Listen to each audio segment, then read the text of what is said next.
I know you're tired. I know you're hurting. And I wish I could say something that was classy and inspirational. You can do it! But that just wouldn't be our style. Welcome to Project Reclamation, where you rebuild, re-energize, and reclaim your life.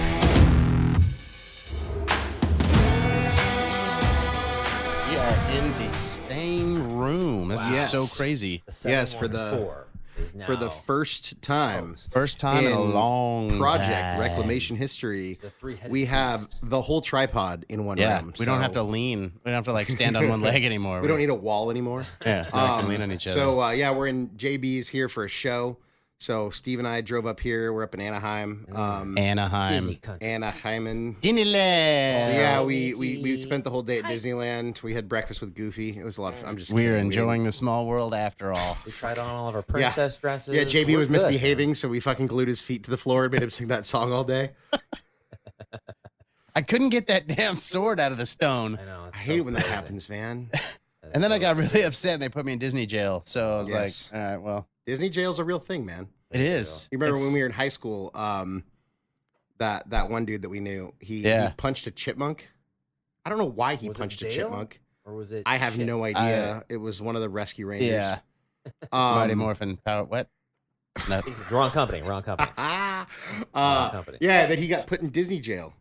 And then our buddy Travis, what's up, man? If you're out there, call me back. I remember they were talking to him. I remember he kept laughing, and they said they were going to put him in jail too. And then he's like, "So wait, you're going to arrest me for laughing at the happiest place on earth?" Disney is no joke. Disney's no joke, dude. It's like Don't the mess with Central the Park mouse. Rangers. You know what's so crazy though? It was actually Officer Mickey that was like trying to arrest him. He's so like, it didn't- "Oh, you can't laugh here." Oh, hi everybody. I have the worst Mickey impersonation. It's And terrible. then the handcuffs were actually just these big foam looking, like velour padded handcuffs, and I thought I was just like.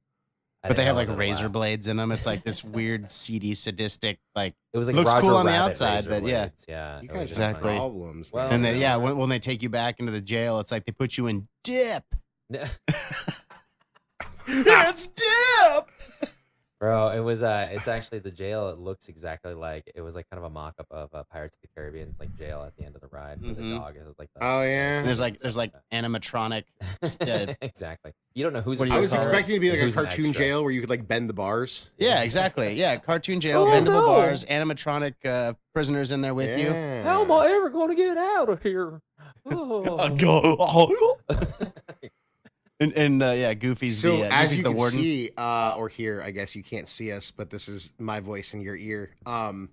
We're even weirder when we're all together. Oh, so no. Oh, it's bad news. yeah, Bears. it's horrible. I don't even know if this episode is going to have any sort of inspiration or That's fine. motivation. This is completely McDonald's for your mind episode. McDonald's for this isn't actually McDonald's for your mind Saturated episode. fats, But we'll get to that delicious, one salty next. goodness. We will get to that one next. By the way, dude, I'm so excited because that's the one fast food item I could eat is fries. Yeah, dude. Wow. I know we went and had pho today. Like, it was phenomenal. Yeah, you guys finished all of your pho. I ate some broth and like. Well, dude, your stomach's the size of like a flipping walnut. Yeah, that's true. Bro, that is it's true. okay. Dude. That broth was Yeah, I got the delicious. pho with meatballs. I was looking at the meatballs. I was like, wow, my stomach's not even as big as one of these meatballs. I know. You're like Um, it's like a anaconda trying to swallow an elephant. I know, dude. For Wrap those of your you who mind around don't that. know about this, JB's referring to the fact that I had gastric bypass in December. Right now, it's what He had month is Chuck it? bariatric surgery. I did Chuck bariatric. He's a good man. He's a good man. Yeah. So I guess we might as well go into this now. So my weight loss journey, I'm at 132 pounds down. That's right. I That's lost like a whole 60 person. pounds before my surgery. I started in like October, had my surgery. I was 60 pounds down in December. I might need to straighten out what the surgery is. All they do is they take part of your stomach and make that into your whole stomach. So my new stomach is like a little pouch. So They your don't actually stomach take anything like, out. They ate don't remove any itself. fat. You don't lose a pound from the surgery. And then they pump you full of gas. They can do it laparoscopically, and that's one of the more painful things I've experienced in my life. Dude. And now I have all kinds of other problems. So you trade in one set of problems for another, but totally worth it. Because my biggest problem was just cravings and portion control. So for me, it was the right move. And I did a lot of research, and I think a lot of people, JB included, didn't understand why I was doing it. And what were your thoughts when that happened, JB? Well, so originally when you had mentioned it, it wasn't that I didn't understand it. I guess maybe I didn't understand it, but I was on the train of having you do it naturally and having that gratification. But you explained it very well, saying that there's a certain timeline, there's amount of hours, days, years left on your timeline, and the time spent doing that, and there wasn't a guarantee that you would have done it naturally. So this was just this got you to where you wanted to be quicker to be able to enjoy the life that you have. Exactly. But, yeah. So I'm that makes sense. I'm getting up there in years. I'll be 36. You're a little long in the a little long in the tooth, a little gray in the hairs. I'll be 36 in 2 weeks, God. a week and a half. Have we bought you 1 a foot in burial the site? grave. I know, Shit. yeah. I know. What dude, plot have you picked out? I picked out. I actually didn't pick out a plot. I have two requests in my will. One is to have my ashes scattered on top of Mount Everest. Really? So Yeah, you were gonna say, that's just a like- punishment to the people that love me. I thought you were gonna say delicious chocolate. No. cake. My other one is I want them to what are you, cut- Jack Nicholson from the I'll bucket be I list? want Morgan them to Freeman. no. Or I want you guys to chop me up into chum and feed me to great whites. Okay, wow. Yeah, I could do that. And then people will be like, "What happened to Tim? Dude, he got eaten by great whites." And Dude, that's he's shark badass. poop now. Yeah. Yeah. I'm gonna start calling you shark poop. I've been That's calling awesome. him that for a long time. Man. This is great. So that's what I've been doing, and then since his surgery, I've lost 72 pounds. You still have to work with the surgery. I mean, you have a lot of. It's a struggle. I mean, I have limited capacity, so I have to get in my protein and my water and all that. And I still have to exercise. I mean, it makes it. It took away a few things that I wanted taken away for a period of time, like cravings and stuff.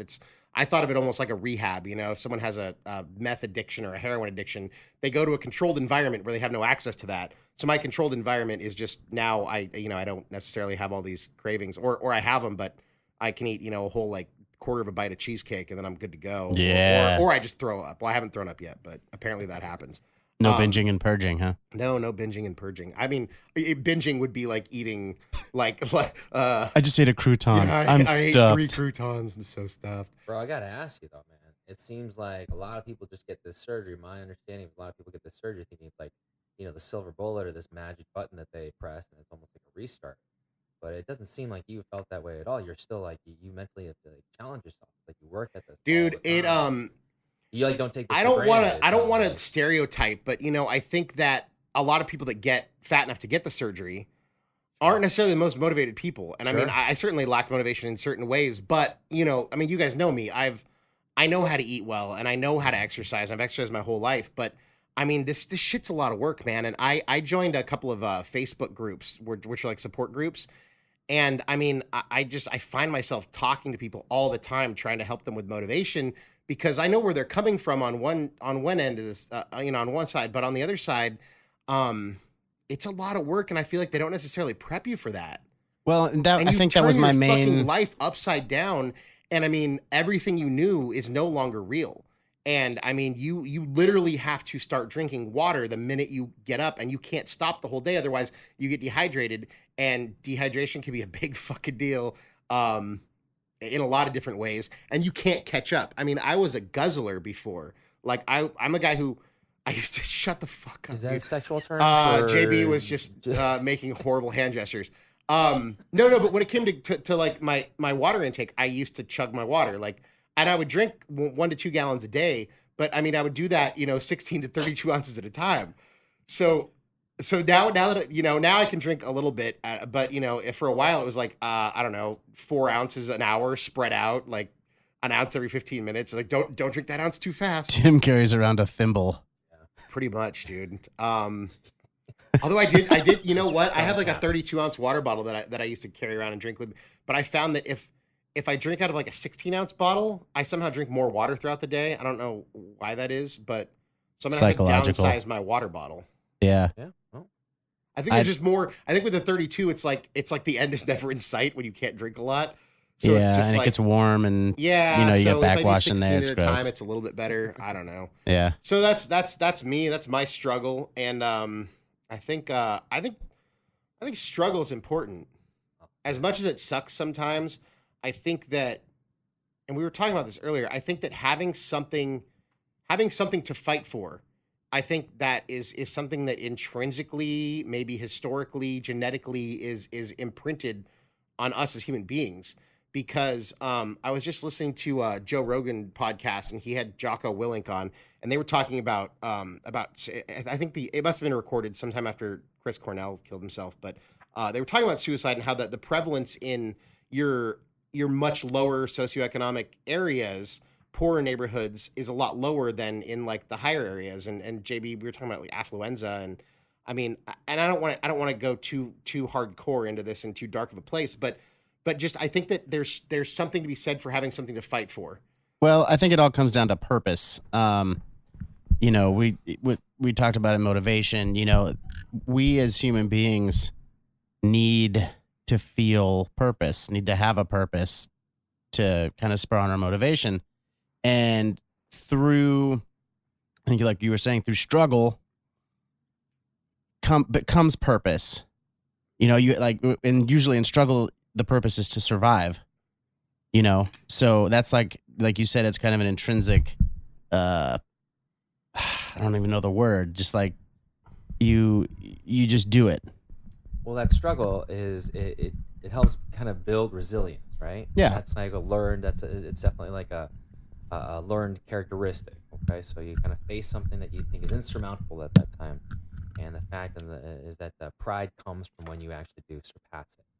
And just like anybody who like runs, I want to challenge myself to run a marathon by the end of the year, or somebody that even goes to college and they say, hey man, I'm going to go to the hardest school I can to graduate with the most complex degree I can so that I can, you know, rise above it. And just, I'm not a sociologist, I'm not an ethnographer, but I will tell you this. It's like, just because if you come from a poor background, it doesn't mean that you know, kind of prevailing against struggle is certainly one thing. That doesn't mean that you're not still succumbing to depression. That doesn't mean that you're still not succumbing to life's hardships, and that doesn't affect you emotionally. But it's certainly, there is like a little bit of a larger prevalence with, I guess, people. Silence your phone, Steve. What are you talking about? No, those are little birds out there. No, but it's just you're just kind of working against something, and it does kind of build more character, you know, and that's what everyone's always trying to develop here a little bit. The grind polishes the axe. I was sharpens just the going axe. to bring that up.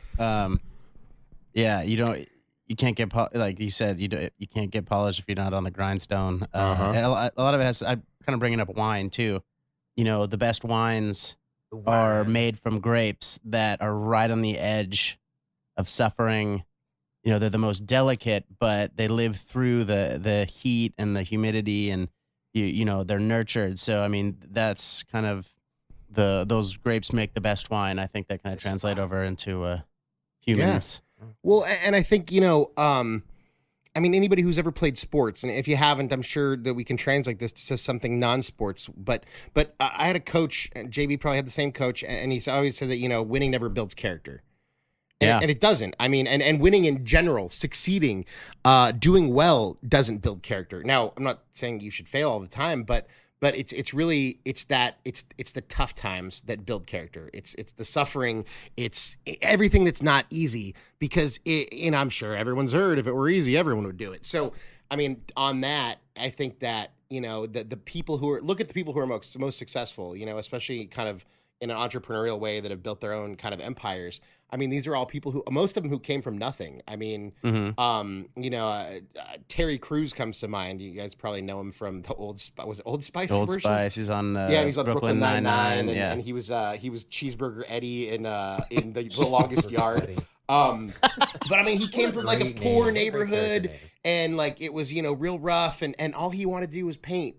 And so he actually played football. He played pro football too. I think he was on the Rams, but he ended up, he knew football was his way out. So he played football, but he ended up actually going to college on an art scholarship. And so he was talking about, you know, football, like they didn't really care about his art and stuff. So he was saying he knew there was X number of projects he'd have to do through the year. So he would do that many projects before the semester even started. And he said he'd make one that was really shitty, one that was really good, and then, you know, everything kind of in between. So he'd turn in the shitty one first. He'd be like, man, prof, I really need some help. He'd be like, well, let me work with you. And then the next one would be a little bit better. And then by the end, he's like, oh my God, I've helped you so much. That was his way of kind of cheating through school. But you know, but he is just such a cool, positive person. And, you know, I mean, we talk about The Rock all the time. I mean, he didn't necessarily come from as a super rough background, but he had a huge hiccup because I mean, the NFL was all he ever wanted to do. And then when that dream got shattered, he had a choice. And I mean, he could either give up and go be another guy who never made it, or he could become the highest paid actor in Hollywood. Yeah. He chose the latter. But some of these guys, I like these two examples because they seem, I mean, I don't know them personally, but they seem like guys who have made it and could have certainly forgot their roots, but they still seem to remain humble. And that, I mean, well, I feel like those people want to give back too, because they know the struggle. And they're also people who were never satisfied. Yeah. So like The Rock is never satisfied. Terry Crews is never satisfied. So they're still, no matter how good they are. I mean, you could look at them and say, they're as good as they could possibly get. They're obsessed with getting better. So they never ever give up that fight. They always have the fight in them. Well, it's kind of that brother hero, brother Nero absolutely type thing, where. But I mean, I think having that fight, and you see so many people that get to fame or success, and they're actors or they're movie stars or they're rock stars who end up going down a bad path. It could be drug addiction, it could be suicide, but these are people who they have everything. They have everything that so many people want. At least we think that's what we see. But they still struggle. Yeah. To the outward world, it looks like they have everything. Well, obviously, there was something missing. There was some pain, and I can't say that those people do it for the wrong reasons or did it for the wrong reasons. I know that some people get to where they're going and get to where they, where they've set that goal. They get there, and it's like, this sucks. Like I rose, I did all this work, and it's nothing like I thought it was going to be. And I think that has a lot to do with some of those situations where, again, I'm not a psychiatrist. Just is kind of what I've been thinking about with all this stuff. But you pour your heart out into this, whatever it is, and you get there, and it's just like, Well, I mean, it's the same as shattering. buyer's remorse. I mean, how often do people dump a shitload of money on something that they thought that it's going to fill the hole, and that's going to fill some sort of a need, and then you're like, oh, this isn't that cool. Yeah. Like, what did I just do? Or I'm sure that happens with cars all the time. Like, I've never owned $100,000 car. Yeah. And I mean, I think you both, my take. I think cars are fucking stupid, but well, they're a tool. They're a tool. That's exactly what they are. And if you can afford it and you have stupid throwaway money and you want to spend a bunch of money on a car, that's great. But I'm just saying, as far as like, well, and that's a tool to have fun. But as far as an asset, I mean, unless you own a very, very small handful of cars, like they're only going to lose their value, and they lose like 40% when you drive it off the lot, and then within the first year, it's 20% of the value. But well, they're things that you attach sentiment to. Sure, but I guess what I'm saying is, someone who drops. If you have throwaway money, you have stupid money, and you spend $100,000 that you don't miss, that's one thing. But people who save up and spend all this money on a car, it's like, well, unless the car as a status symbol, or and if that's what you want it for, that's fine. Yeah. But I think a lot of times, for whatever reason, people thought they wanted it for. I think that's just one example that I can think of just something that's disappointing. Yeah. The other thing could be too, maybe they really did want what they had, and when they got there, they felt like there was nothing left to work for. Yeah, you've reached your goal. And then you in turn lose your purpose. And I mean, simplistically, I would say get a fucking hobby, but I mean that's me being very simple. I'll bring up like Andrew Carnegie, one of the fathers. The steel guy. Yeah. Okay. So he came. His right hand man was Frick. Yeah. I forget what his first name was. Thomas, I think. He was a fucking asshole. Apparently. Yeah, I heard that, but. Well, and just kind of a synopsis of it. He, rose from nothing, came here, became one of the richest, most powerful men in the world. And towards the end of his life, he kind of turned it all around and started giving it back, because that was, the only place he could go at that point, Well, and I think when you get to, I mean, shit, I don't know. I mean, we made jokes about me being, but I'm only 36. I haven't thought about my legacy too much. But I think when you're someone like him, who, I mean, at the time, him and Rockefeller were probably the most prominent people in the world. I mean, they influenced American elections and American economy. But at some point, you also probably think at some point, I think most people probably stop thinking about what they want, and they start thinking about what they're leaving behind. Well, and I don't even think it's that. I think it's just what they can do to better the world. You know, they've Yeah, like, I mean and- that's a and very I guess that's that, a very that kind of, altruistic way of putting it. I Maybe kinda- I'm more cynical when I say, well, you know, what is my legacy? because obviously, gonna be? you know, yeah, it is very selfish. What am I? What are people going to think of me when I? And I'm sure there was a ton of that. I'm not saying that these guys were, you know, Mother Teresa. But hey, if you're donating lots of money to a good cause, whatever the fucking reason, still yeah, good. exactly. So I mean, that's. I mean, I think there's a selfish. My point in bringing that up was that they got to that point, and they're like, you know, they hit the ceiling, and they're like, well, I know where to go from here. And I can only imagine in trying to be positive and think about that is that they're like, well, all right, let's turn around and go back the other way. Yeah. You know? Well, and I just think it's your mindset. I mean, I think there's like, you know, we already talked about, you know, Terry Crews and The Rock and how they're guys who could certainly think that they have nothing left, but they keep that fight in them because maybe that's just who they are. I mean, like, I'm also a big fan of John Bernthal, and, you know, he's probably less famous than those two, but he was Shane on The Walking Dead. Yeah.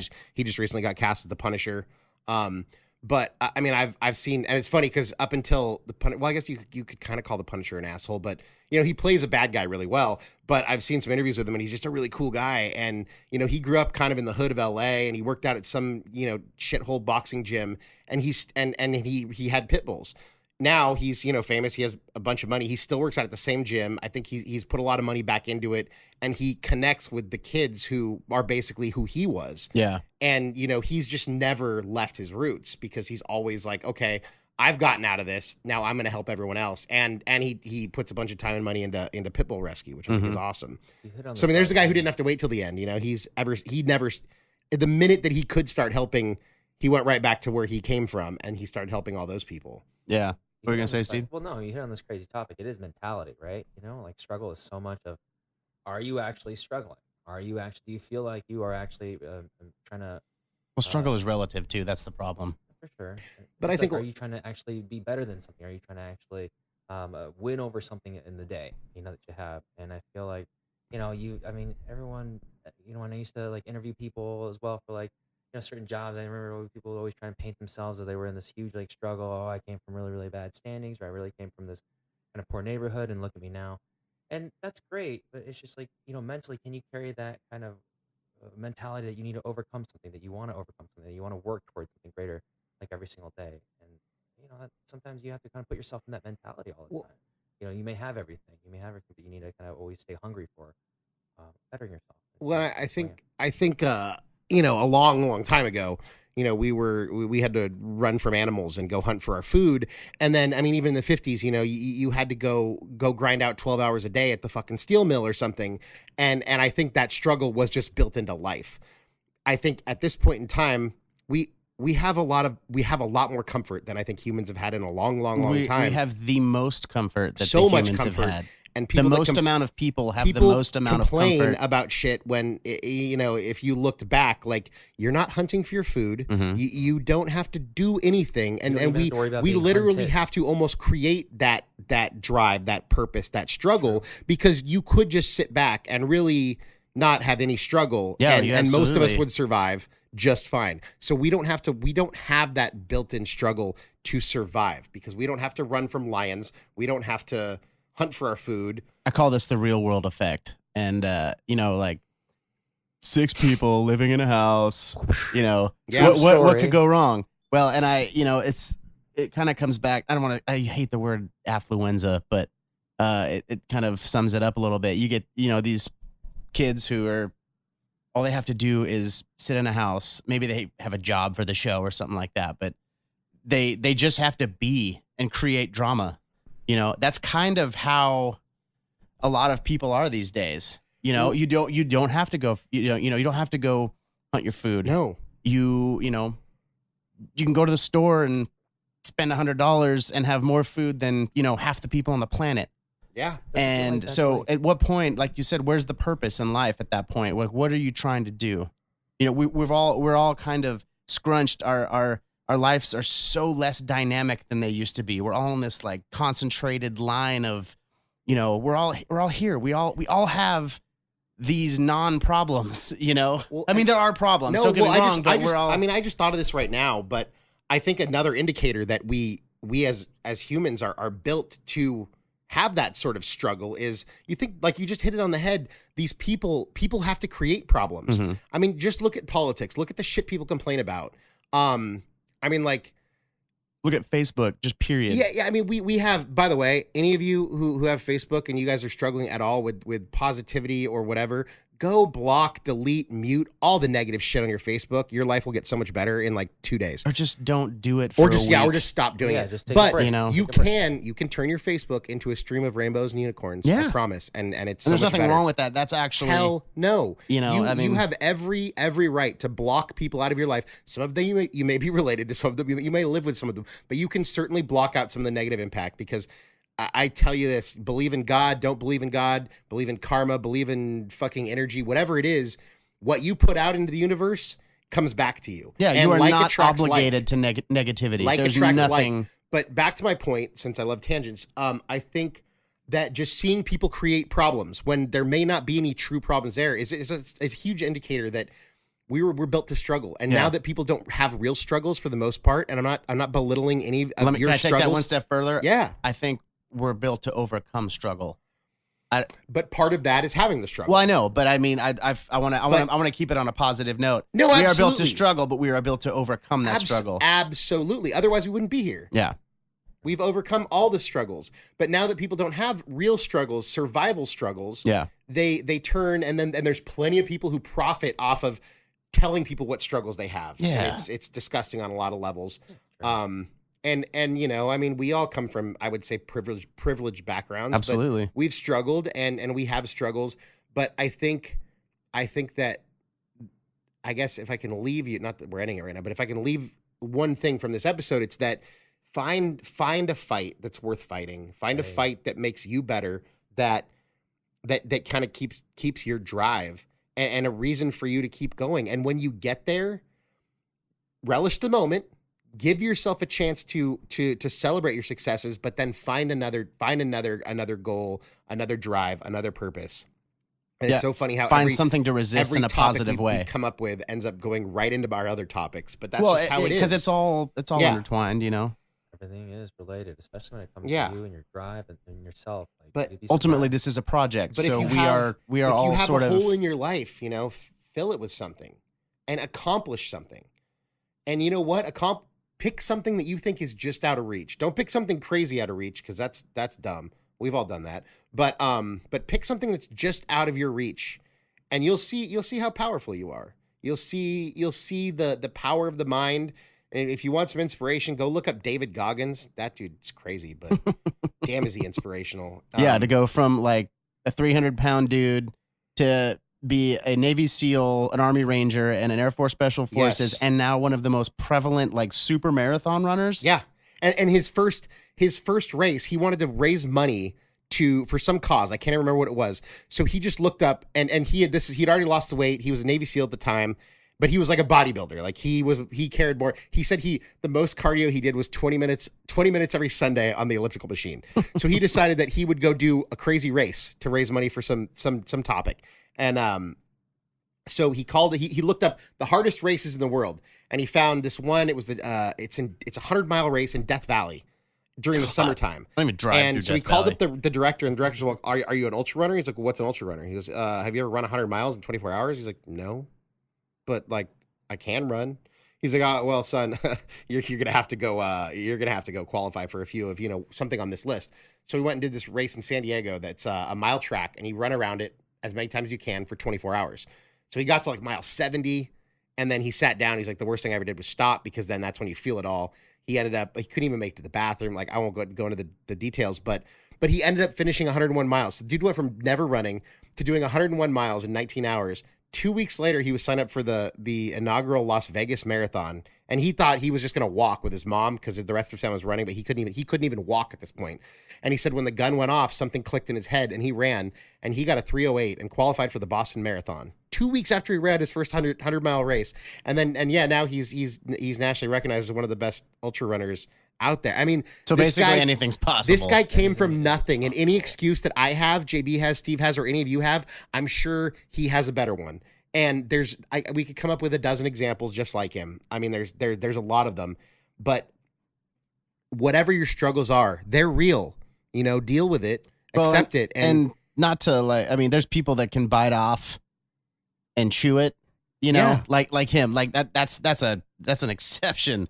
That's something that can inspire you or can completely shut you down. So it's like, oh, I'm never gonna be able to do that. But if you listen to the whole story, he Yeah. did it a little bit at a time. Yeah. He wasn't able. I mean, I guess he was able to run a 100-mile race cold, but for the most part, I mean, he bit it off a little bit at a time. He wanted to do this, so the first step was putting down the jelly donut, Yeah. putting down the milkshake, and then he picked that milkshake back up one or two times when he got depressed. But Well, he and fought running on. 100 miles, you're gonna need the calories too. Well, yeah. Well, this was way before that. I but, know. I'm just kidding. I guess what I'm saying is your struggle's real. Like, I'm not trying to discount your struggles, whoever you are, whatever they are. And, we're here to help. You have support. You have people in your corner. But it could always be a hell of a lot worse. I mean, go look up Nick Vujicic.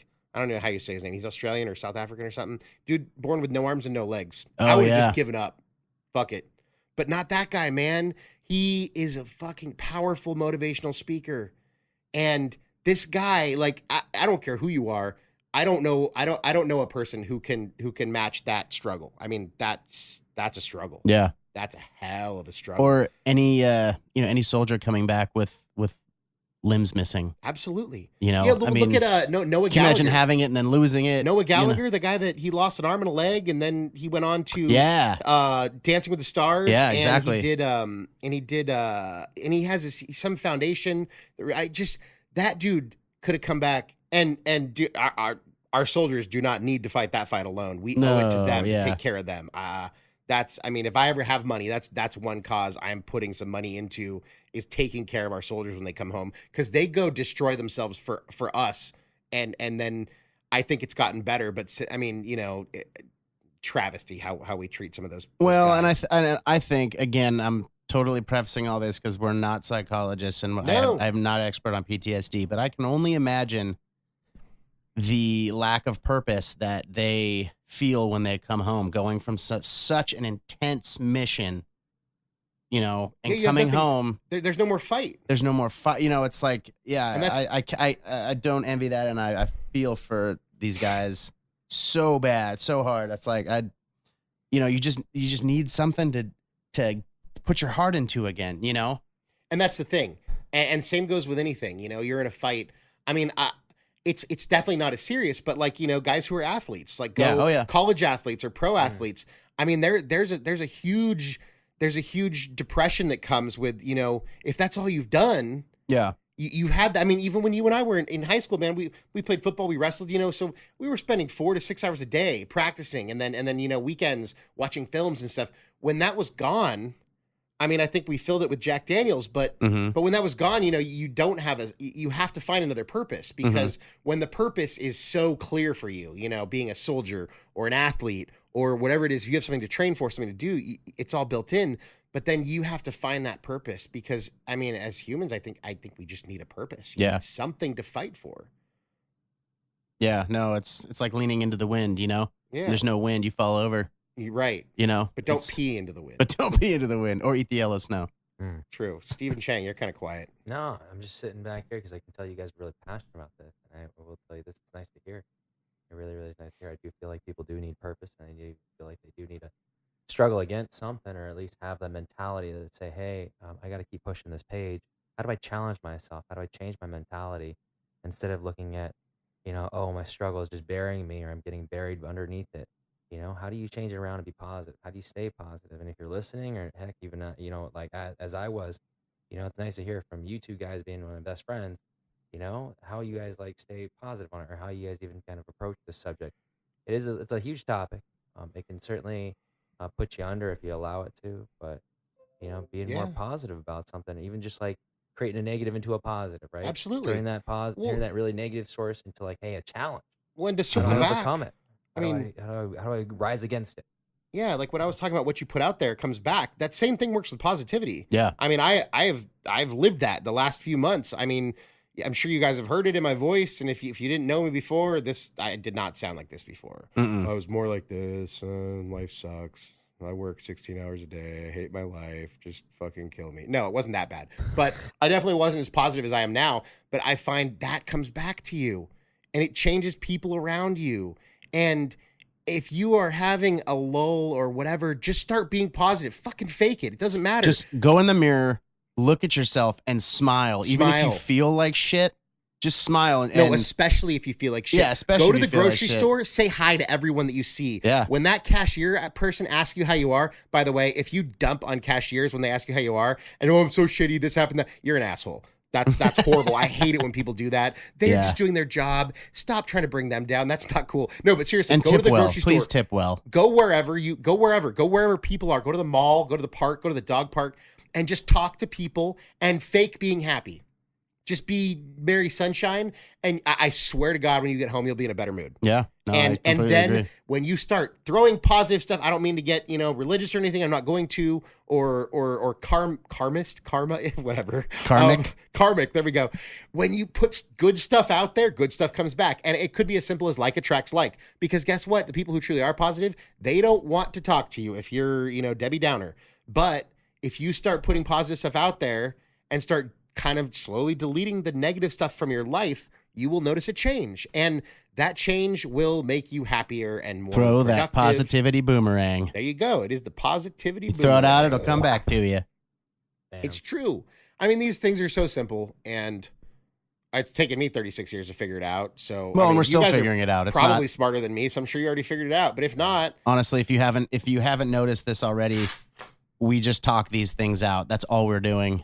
And, throwing ideas around at each other and trying to inspire each other. So hopefully you just can, you know what? If you need some inspiration, or so I'm looking for a new job right now. So I've been on all these job interviews, blah, blah, blah. I have found that when I talk to these two guys, either if we've just recorded a podcast, or if we're just talking on the phone about stuff, because I think maybe we used to complain to each other, but now we literally just talk things out, and we accomplish a lot. Yeah. Like I started recording all of JB and Steve and I's phone calls because we were saying such cool stuff that we forgot later and we wanted to remember. But like now it happened a couple of times by accident where I'd have a job interview or a phone interview and like my brain juices were just flowing. Like I was just on point and just I was articulate and I sounded smarter than I really am. And that was all just because I just spent an hour with these guys talking about life, positivity, motivation, whatever it is. So now I'm like, if I ever have a job interview, I'm like, hey guys, I have an interview tomorrow at noon. So I'm going to be calling you at like 11. I need to talk it out before I have that interview. But just find some of your friends or people or make some new friends that are positive that you can have these conversations with. Because I mean, when I talk to JB on the phone, like I get off the phone with JB hungry to do something. Like sometimes I don't even have anything to do. So I don't know, I make something up, or I go to the gym or whatever. But find people in your life who are positive influences and who do motivate you, and just talk to them.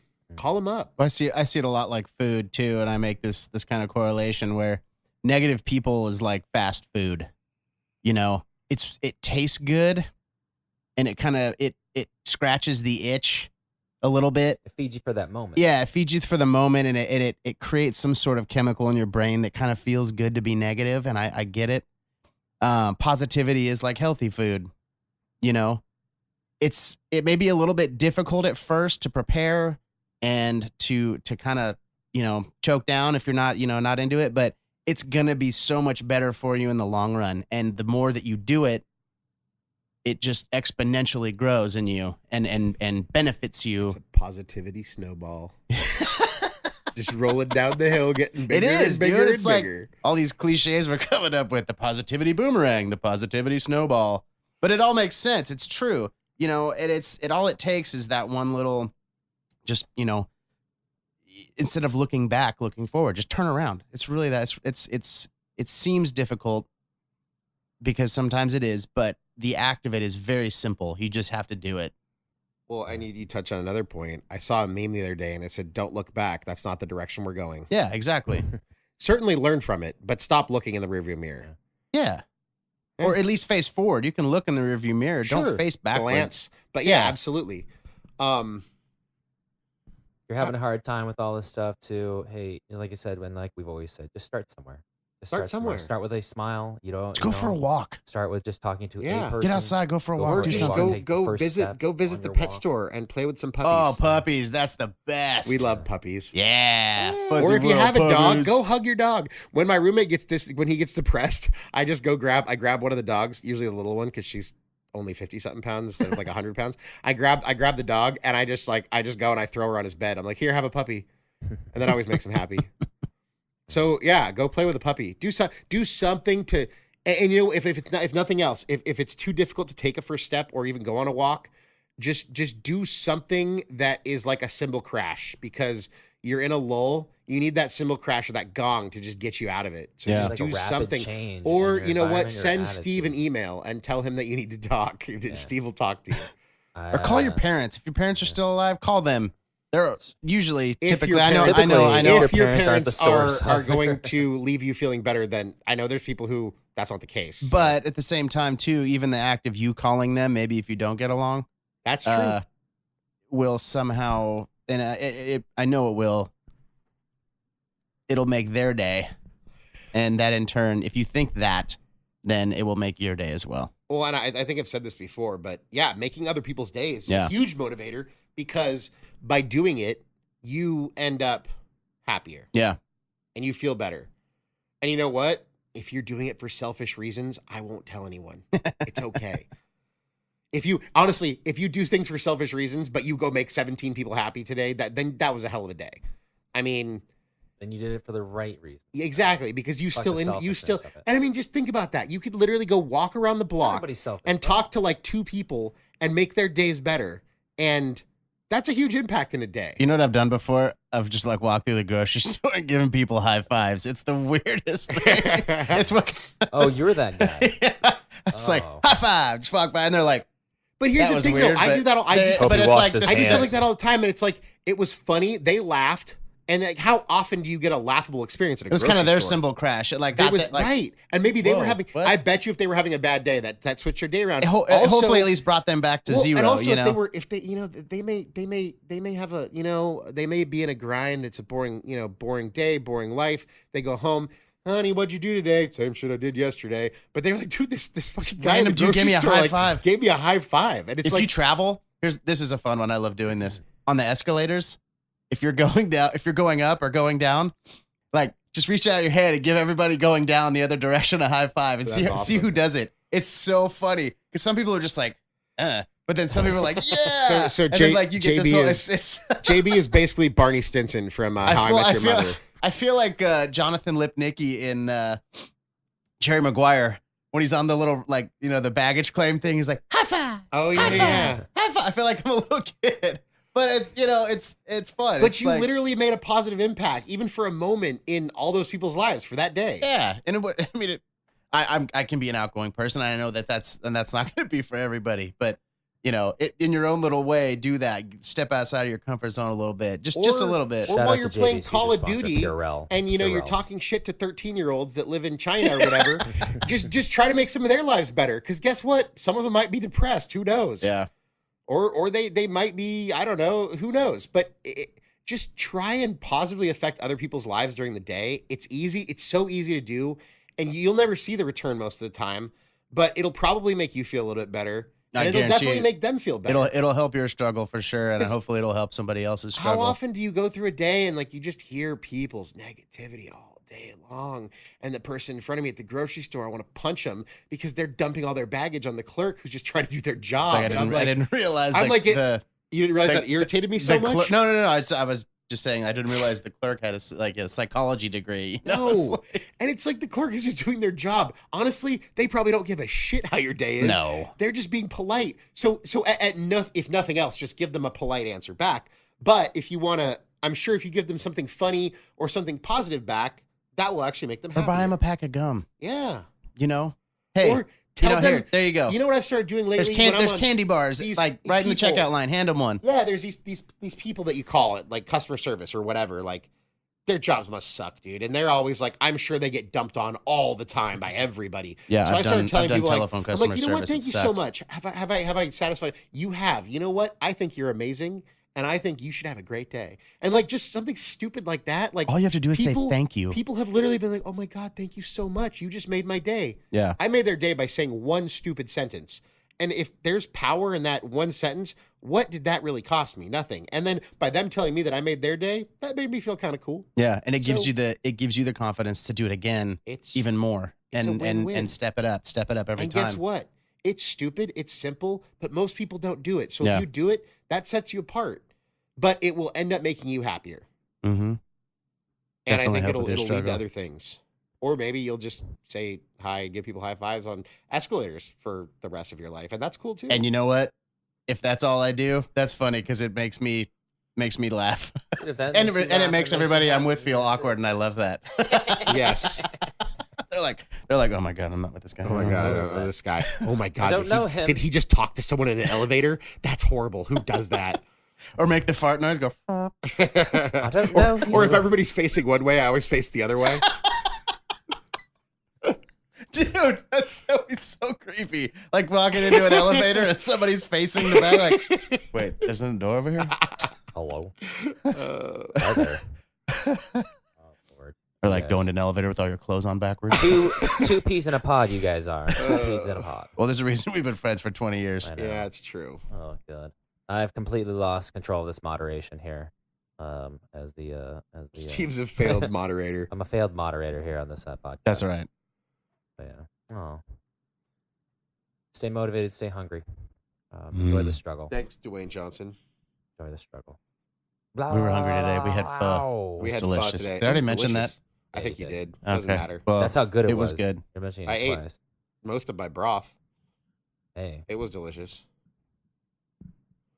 No, I feel like an idiot because I'm remembering we had this conversation 46 minutes ago. It's okay, That's okay. bro. Enjoy the struggle of memory loss. JB's got the mind of a goldfish. Hi, I'm 10 Second Tom. I know. Enjoy the struggle of memory loss. That's like a time. JB's got some early onset dementia. Hey, The earliest. it's not funny. It's Yeah, true. It's really not. Oh. So Sweet. Steve, Yep. talk to me. What's your purpose today?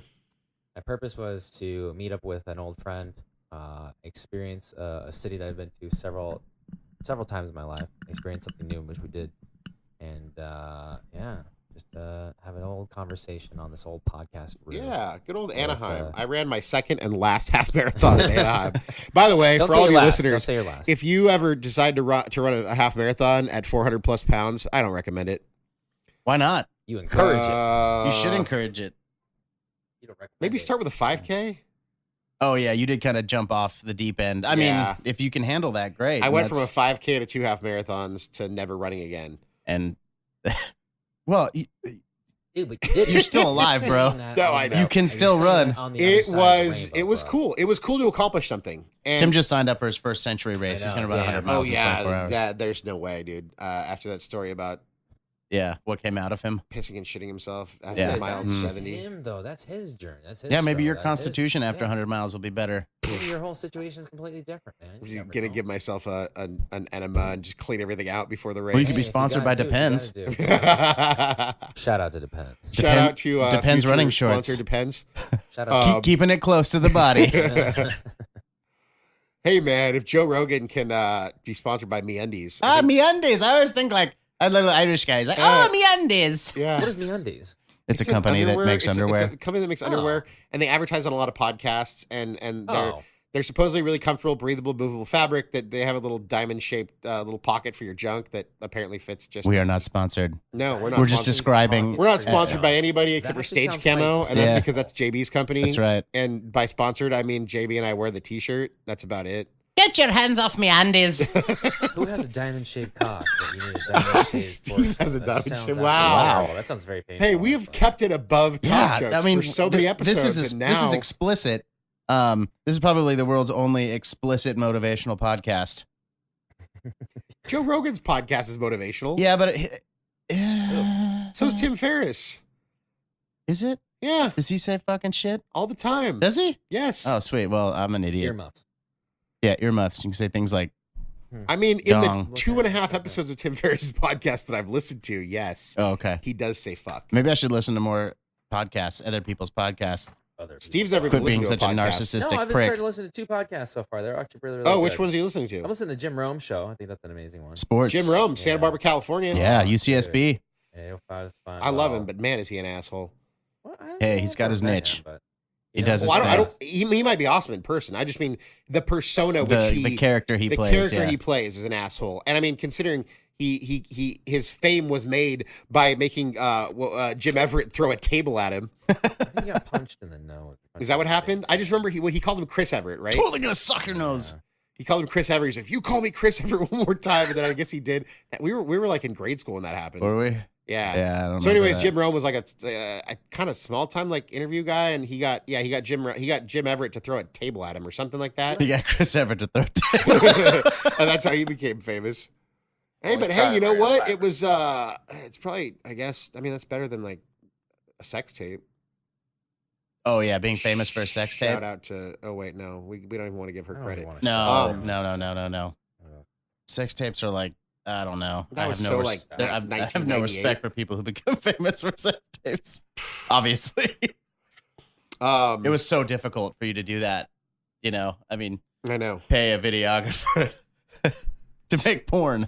Right, to good make for you. porn, and then let's filter it so it looks kind of shitty, and then let's make it look like it was leaked. I don't even think they put that in the but who knows? I don't either. But All right. sponsors. Oh wait, we don't have any. We don't have any sponsors, but hey, if you'd like to sponsor the Project Reclamation podcast, I think we need a quote of the day. Yeah. What? I got one. yeah, I think I Tim's already said it got one. earlier. This quote came from, I don't know if he's the original person who said the quote, but I heard it on a podcast today, and it was Jocko Willink. He was talking to Joe Rogan, and he said, the grind sharpens the axe. Yeah. And I could, JB and Steve and I could make up something about, it takes an abrasive surface to polish a diamond or something like that. But it just goes right back to I think we this was a very tangential episode, but the struggle. The struggle's real. Shut up, Tim. Yeah, that was Tim me. just That told was me himself to saying it shut and up. telling myself to shut up, by the way, in case you can't tell our voices Well, apart. and coming away, I think with that too, to kind of add to that quote is, and it sounds very cliched, but embrace your struggle Embrace it and overcome and it. use it, almost treat it like what I do is I kind of treat it like a game. Like this is something that I have to overcome. You know, let's find some creative way to get past it, you know, and treat it like a game. You win, you know, try and Absolutely. win. Well, and yeah, embrace your struggle and fight it. And if it's too big of a fight, then break it down. And if you feel like you don't have a struggle or you don't have a purpose, find one. You know, it's like when you have to take a huge dump Wow. and it's like, you're like, oh my God, I That don't struggle know is if I'm too going to real. get this one out. That So struggle you're is way pushing- too real. And you're like, hold on, maybe I should take a breath. I can't believe you were so serious and motivational, and then you just made a left turn. But That's no, JB for this you. is something That's that like everybody yes, yes. JB is bright red right now. I know. Bright fucking red. I'm only bright red because it's true. That struggle is too real. But yeah, and find a struggle. And if that struggle is something stupid, like pick up a guitar and learn how to play it. Or teach your dog a new trick. Start with something Clean your simple. house. I mean, Yes. there's so many things you can do. It's just like just do something Yeah. to go forward, Yeah. and Yeah. you'll be amazed at the results. So that is our, what are we titling this episode? Purpose? The struggle is real. The struggle struggle is real. No, I hate So- that because that So sounds do so I. That's like stupid. FML or SMH. Yeah. If I ever use those things, please kill me. Just That's our episode, Yeah. guys. Thanks for listening. You can reach us at projectxreclamation@gmail.com. You can go to our website, which has gotten slightly better. I put a podcast player on the front page, so you can listen to the podcasts there. I will soon be adding an iTunes button and a Stitcher button. If there's another button you want added, let me know. We're on about, 10 different platforms, 12 different platforms. As many as I could think of. But yeah, projectxreclamation.com, projectxreclamation@gmail.com. Steven is finally happy because we have continuity across all of our Unified brands. We're unified. Later, Dash. So it's Project X Reclamation and everything. And if you just go to the website, projectxreclamation.com, you can find everything else there. Go to the contact page. We got a Facebook button, Twitter button, Instagram button, just our mashing buttons. just Yeah. our magic buttons. Just No, don't press ma- JD's magic button. Mashing buttons. So thanks for listening, guys. Have an awesome day. Have an awesome week. And we will talk to you again soon. See you Adios. soon, or be talking to you soon. JB's mouth to your ears. Bye. Bye. So what I believe you were trying to say is thank you.